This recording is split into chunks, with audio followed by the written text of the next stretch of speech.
Hello, this is Shalimar Steinberg, and this is the second video for today. It includes how to add text to your layers assignment. So in class today we talked about the fact that there are two main kinds of text that we use in AutoCAD. That is what we call single line text, which is dtext, and multi-line text, which is mtext. If you do the drop-down under annotation for text, you'll find both of them as options. You can also just type DT or MT. So in the case of your comic book, you can use either that you want to here. So I'm going to start out by doing a single line text, but before I do that, I want to switch over to my text layer that I've created. And I'm going to go in there. Then I'm going to go to text, and I'm going to do a multi-line text. I think I said single first, but I'll do multi-line first. With a multi-line text, what you do is you click where you want the corner of your text box to start, and then you drag it out to about where you think you're going to fit your text in. And you can change the size of that later based on what you actually wrote. Now, what it did is give me a text box with a ruler available, and it opened up this ribbon at the top that shows me the options that I have for text. I could change my font, I could change my text size, but for this assignment, this size is fine. And I could use the spell check. I can also do bullets and justification and line spacing and those kind of things. I could make bold or italics if that's something that I want to do for my little drawing. I'm going to keep Arial, or actually maybe I'll go ahead. Now this is not something that I would normally use for a drafting drawing, but for my comic book I'm going to use Comic Sans if I can find it here.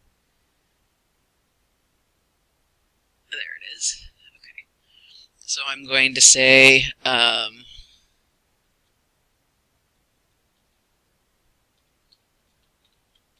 I'm just going to say unhappy face because I'm not being very creative right now. I just want to show you how it works. Now with multi-line text, if I wanted to, I could go on to another line of text. It would all be treated as one thing. So I'll say is unhappy.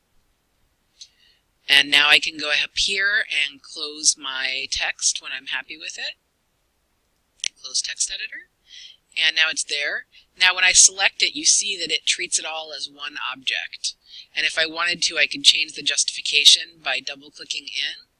And I could select the entire thing there, and then I could tell it, okay, actually I want it to be in the center there. And so it centered it for me, and I did top center because I don't want it down in the middle of my drawing. Then I'm going to go ahead and end this again. And now I have my text for that box. I could then go ahead and do the same kind of text for my other box, or I could go ahead and do single line text. Now when you do single line text, you need to pay attention to your command bar because it's not going to open up a menu for you at the top. And so it's going to ask you where do you want to start your text, but you need to point exactly where you want to start your text, basically. So if you want your text to be in the center of something, you need to choose that kind of center space here. So I'm going to go kind of here and then down just a little bit.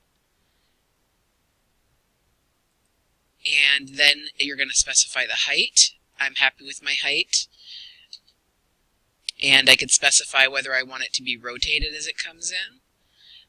And back at the start point, I could have picked justification or a style if I wanted to change the font or something like that. But right now I'm just going with the standard font. Okay, so then it lets me start typing.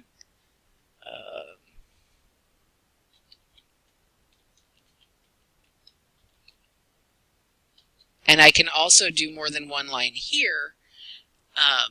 But it's meant for short amounts.